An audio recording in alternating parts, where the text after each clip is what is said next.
थामा मूवी आने के बाद ये सवाल काफी घूम रहा है कि आखिर भेड़िया और सरकटा बेतालों के अड्डे पर कैसे पहुंचे, क्योंकि उनके अड्डे पर तो कोई बेताल ही पहुंच सकता है, उसके अलावा और कोई नहीं। तो देखो, जहां तक अगर हम भास्कर की बात करें यानी कि भेड़िया की बात करें, तो जैसा कि आपने मूवी में देखा था कि भास्कर और आलोक के बीच एक फाइट हुआ था, और उस फाइट में भास्कर ने आलोक जो कि एक बेताल है उसके ब्लड को कंज्यूम कर लिया था। यानी कि भास्कर यानी कि भेड़िया के अंदर एक बेताल का खून चला गया था, जिस वजह से वो बहुत ज्यादा पावरफुल हो गया था।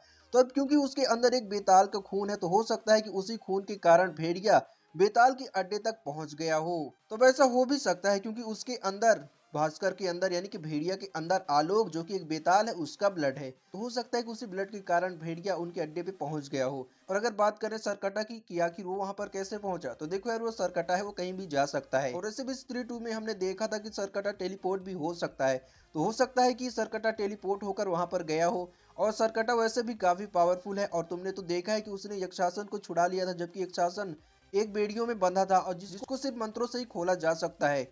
और तारका ने भी तो बोला था, जब आलोक तारका के उस बेड़ी को तोड़ रहा था, उसे खोलने की कोशिश कर रहा था, तो तारका ने बोला था कि इसे खोला नहीं जा सकता, बट सरकटा ने उसे तोड़ दिया था और यक्षासन को आजाद कर लिया था। तो जब वो ऐसा कर सकता है तो उनके अड्डे पर भी आ सकता है। और जैसा कि मैंने कहा कि वो टेलीपोर्ट भी हो सकता है, तो हो सकता है कि टेलीपोर्टेशन की मदद से वहां पर पहुंच गया हो। वैसे आपका क्या कहना है इन सबको लेकर? आपके हिसाब से सरकटा और भेड़िया वहां पर कैसे पहुंचे, इसके बारे में मुझे एक बार कमेंट करके जरूर बताइएगा।